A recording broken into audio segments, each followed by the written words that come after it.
All right. Did you miss me? Because I missed you. So glad we're back together again.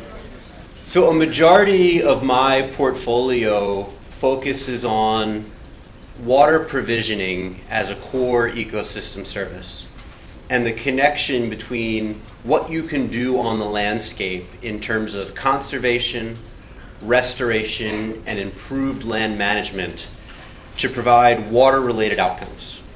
Water storage, water quality, flows for aquatic habitat and downstream communities, and the co-benefits that can be generated from that approach in terms of carbon sequestration, habitat, recreational resources, and the like. And as Nicola mentioned, in the U.S., when the Forest Service was created 100 or so years ago, timber and water were the primary rationale for the protection of those landscapes. And 2/3 of all American citizens receive their drinking water from a forested system, and about half of that is in public ownership, the other is in private ownership.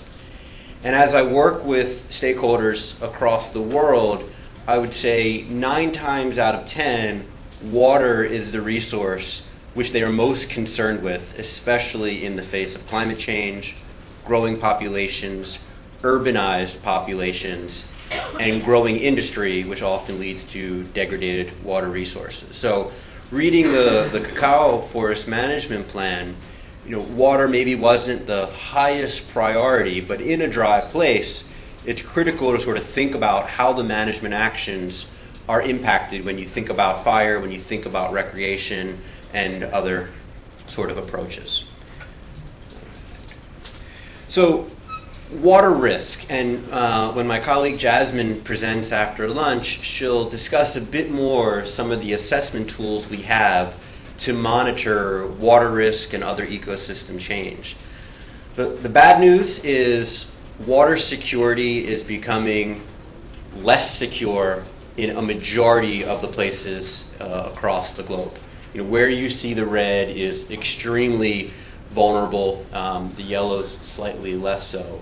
But in the drier places, it is becoming an issue, and water is life, right? If we don't have clean, reliable supplies of water, we won't have prosperity and economic development. And where you're seeing a majority of the water risk is in areas where you have high concentrations of people. So this is in the Sao Paulo region and the Atlantic forest of Brazil, where the greatest water risk is also where you have the greatest concentrations of people and development. So this is not sort of a far-flung issue. It directly connects with people. And Nicola did a great job talking about the Forest Service's focus in communicating why they're changing their management regime. And if there's any service that resonates with the general public, I would argue that it's water. We're really fortunate in Israel and in the United States that any tap in the entire country, we go, we turn it on, and clean, fresh drinking water. But in so many places in the world, that is not the case. But really using water as an anchor to help people make that connection between natural landscapes and a service that they depend upon. And for the last century, society has made major investments in water infrastructure. Reservoirs, dams, dikes, treatment facilities, piping. And Israel is one of the lead innovators in water reuse, in desalination, in water distribution. I know there's been some recent publicity with some local authors who have come up with some books, forgetting Seth's last name, but some incredible work kind of sharing the innovation and ingenuity of the Israeli society in a water-stressed area, and then being able to share those lessons with other countries and how they can apply it to their reality. So we've gotten really good at the built infrastructure side of water risk. But what's driving that water risk is changing. With increased populations, climate change, and ecosystem degradation, you're starting to see, and this again is in Brazil, those red dots is where you're seeing deforestation over the last number of years. And oftentimes that deforestation is happening in critical watersheds where the water is being, basically, filtered from rainwater through the soils and vegetation down to the reservoirs. And as you're seeing the degradation of these systems, you're seeing loss of supply and quality and major increases in the need for treatment. So the work that we focus on is really trying to understand how we can integrate what we call natural infrastructure to complement the built infrastructure. It's not an either or, rather it's a holistic management system where one amplifies the benefits of the other, critically important in a time of the need for resiliency. Across the globe, there's going to be between 10 and 15 trillion dollars of water infrastructure investment over the next 15 years. That money will be spent. So it's not just trying to figure out where new money is going to come from, it's coming up with ways to spend that money in a smarter, more climate resilient way. And that's really where we think this intersection of green and gray infrastructure comes into play. And I think most people sort of inherently understand that healthy natural forests and agricultural systems are good for the provisioning of water. And the New York City example that I gave and some that I'm going to describe in just a moment are intuitive and they make sense, and the dollars and cents sort of suggest that economically it's a good approach. But if that's the case, why have we not seen this paradigm kind of take hold and be integrated into the decision making of water management and forest agencies across the globe? And I think there's sort of 5 key reasons, at least in my opinion, why that hasn't happened. It starts with a lack of awareness. So most of the people, and this is a generalization, but most of the people making water management decisions were trained in traditional engineering from traditional engineering institutions. And similar to what Nicholas said, where a lot of foresters pick forestry to get away from people, a lot of engineers, like the nuts and bolts and that sort of thing, and they're not as exposed to what happens outside of the 4 walls of their water utility. Similarly, even though the New York City, it made a clear business case, many other places have not been able to articulate the return on investment by incorporating forests and other natural systems into their water management regime. And even though there's all of this money that will be spent on infrastructure projects, there's a disconnect between those that are spending the money, those that are making the decisions, and the role of natural resources. So what I'm going to do is run through a number of projects across the globe, some that focus on flood control, some that focus on groundwater recharge, coastal resiliency, drinking water, etc., and just quickly give some examples of what happened, what the economic benefits were, and some of the social benefits. And then hopefully over the course of the day we can think more about what that might mean for the Israeli context. And I intentionally tried to be diverse in sort of the geographies of examples. Oftentimes the feedback you hear, well that worked in the US, but that'll never work in China, or it'll never work in Israel. And the political, the social, and the ecological contexts are extremely different in all of these cases. But again, I go back to my original presentation, the overview. Ecosystem services is about a framework to understand where you are, what your vision for the future looks like. As Nicholas said, what are the suite of alternatives and scenarios for management and intended outcomes, and how do you think about trade-offs both ecologically, economically, and socially?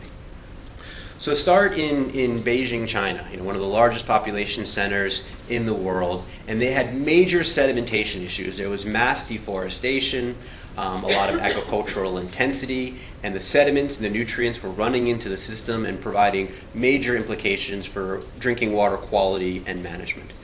So the government and non-government organizations came together with farmers and worked to do a couple of things. Part of it was reforestation, but another part was simply looking at the matrix of agricultural production that was going on and saying, if we switch some of the rice to corn, we both can diversify the revenue streams for these landowners, but also dramatically reduce the level of sedimentation that is occurring. And from that process, at scale and implementation, they were able to recognize nearly $300 per acre of additional value for the water utilities and for the farmers, and they're now signing up additional landowners at a pretty incredible rate. Even though Nicola and I both live in Portland, Oregon, there is another Portland in the U.S. We're not very creative with our names, right? New England, everything's called Portland. So Portland, Maine, in the northeast of the U.S., about 80% of the landscape is forested. A majority of that is privately owned. And if you look at the development projections for that region, you see a lot of the forest land increasingly turning over into housing developments and non-compatible land uses when you think about water quality. The Environmental Protection Agency looked at those trends and suggested that they were going to place additional regulations on the city, which was going to generate a $150-some million investment in traditional built infrastructure. So we worked with the city and the forestry department and the landowners to come up with an alternative similar to what they did in New York, where you could pay private landowners to implement better forestry practices in terms of protection and restoration at a fraction of the cost of the gray infrastructure while still getting similar water quality benefits. And this analysis, it's again tying analysis into decision making and investment, has led to the water utility increasing their investment in natural lands by 25%. Back to the areas around Oregon where we live, salmon is a major driver of environmental regulation and concern. There's a lot of Native American communities where salmon is sort of the anchor of their existence, culturally, from a dietary perspective, and from a lifestyle perspective. And because of the development that's happened in the area, the waters, which have traditionally been very cold, snowmelt, have warmed considerably and had major implications on the salmon species, leading it to be listed under the Endangered Species Act. So the Environmental Protection Agency came out with some regulations that said, you've got to make sure your water is colder than it currently is. You should build refrigerators, literally build refrigerators at the end of your tailpipe from the wastewater utility. And technically you would meet your water quality temperature requirements, but you would do very little for fish. And those cold refugios would be very localized, and it wouldn't have the holistic ecosystem approaches and benefits that we're looking at. So we developed a system where we would plant shade trees along major stretches on both sides of the river that would provide shade so the water would stay cooler, and would also, when the trees then fall on the river, it creates habitat conditions and millions, tens of millions of dollars of cost savings for the utility and for the ratepayers. And now this is being replicated at about a dozen other sites throughout the Pacific Northwest. In Costa Rica, this is an example of the energy-water nexus. We hear a lot about trade-offs, and if you try to amplify water benefits, desalination is great from turning salt water into drinking water, but it's really energy intensive, the piping and the cooling process, etc. In Costa Rica, with a slightly different context, a lot of their energy is provided by hydroelectric systems. And because of the deforestation that was happening just above the reservoirs, you had a lot of sedimentation, reduced capacity of drinking water supplies, reduced capacity of electric generation. So the government and the private hydroelectric facility began paying landowners to reforest the system. It reduced the need to dredge and take the sedimentation out of the reservoirs, increased capacity, and basically a win for everybody. Landowners were able to see forest products come back, which is an industry that had basically collapsed, savings for the communities, for the downstream beneficiaries, and greenhouse gas reductions as well, because you had more efficient energy production. And I'm sorry that some of the text is off a little bit here, but in Sao Paulo, Brazil, many of you may be familiar, about a year and a half ago, a city of 23 million people were down to a reservoir capacity of 3%, which is pretty incredible. They had built the reservoir systems to deal with a drought that was comparable to the worst drought they had ever seen, which was in the 50s. The drought they had in 2014 was 3 times worse than the worst drought they had ever had before. they actually had the equivalent of brownouts for water. So you would go to a restaurant and go to the restrooms, and there would be no water. You couldn't flush the toilets, you couldn't wash your hands, they had hand sanitizer. An entire city was basically losing economic activity because of the water risk. A number of groups are now focusing on reforestation of the Atlantic forests to begin trying to address some of the drought-related issues that they believe are connected to deforestation. Money for landowners, enhancements for the water utilities, and a more resilient system. Flooding, and I know in some parts of Israel that's been a concern. The default solution to flood control, especially in coastal areas, is to build new dikes and dams, to put up sort of riprap along coastal areas. But similar to the aquaculture example with shrimp before, there's an increased focus in restoring ecosystems to provide that natural defense system for storm surge and for flooding, whether it's coastal or whether it's inland.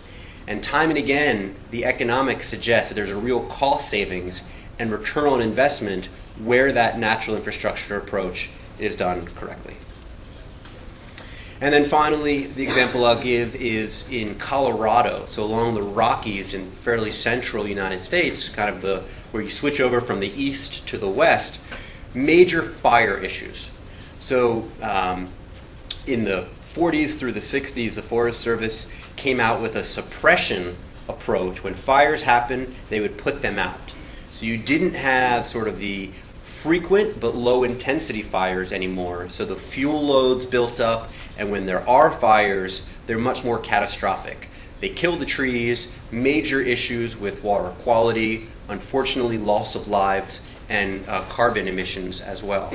So we worked with several universities and water utilities and the Forest Service to map out what would it look like to thin the forests, to put in more fuel breaks, to deal with sedimentation that was occurring from roads, and what the ultimate cost savings would look like. And we really tried to focus on how we communicate this and how we figure out who is benefiting and ultimately who is losing. So we were able to understand from this approach where were the cost savings going to be recognized. And so we were very easily able to tell each segment of society why they should care, why they should be involved, and in many cases, why they should invest in the restoration of these ecosystem services. And it's important to think about what people really care about. They care about fire, they care about water, but they also care about jobs. And we were able to highlight, if you go into the forest and do proper management, you can create a whole industry around natural resource related jobs. And this is now a major selling point for the Forest Service and others of why it's important to go into these places and do ecosystem-based restoration. So as part of the kind of restoration for water approach, we also wanted to look at what this looks like in more dryland areas. And again, another example from China, an area that is naturally dry but also heavily deforested. And these are real pictures from pre-1999 and then just about a half dozen or so years later, restoration at scale, regreening a system. And if you look at some of those bulleted numbers, they're pretty incredible. Huge scale, nearly 1 million hectares of restoration, incredible reductions in sediment, and revenue streams to impoverished people to plant trees on their lands. It gave them a connection to what the government was doing. It gave them an understanding of the importance of trees and healthy systems, and they're now part of the solution where before they were simply looking at regulations, which was not a very productive way to think about this. I talked before about the Niger example, and you're starting to see that case study replicated in a number of places across Africa. Everyone, and I use this everyone intentionally, says where I live is so unique. The political context of Israel is so different from Niger or Colorado or Beijing, and that's true. But what we need to do is look at the successful case studies and distill what worked and what didn't work into a framework that is agnostic to location and give you the tools to apply to your local realities, both the social, the economic, and the ecological. Water is life, and without it, there is no sustainable future for communities and for society as a whole. And as you think about communicating what it is that you're trying to do around ecosystem services and forest management, really consider using water as a communication tool to describe the relevance of forests and the like. And just a fun picture of me at the Dempsey. So, thank you very much.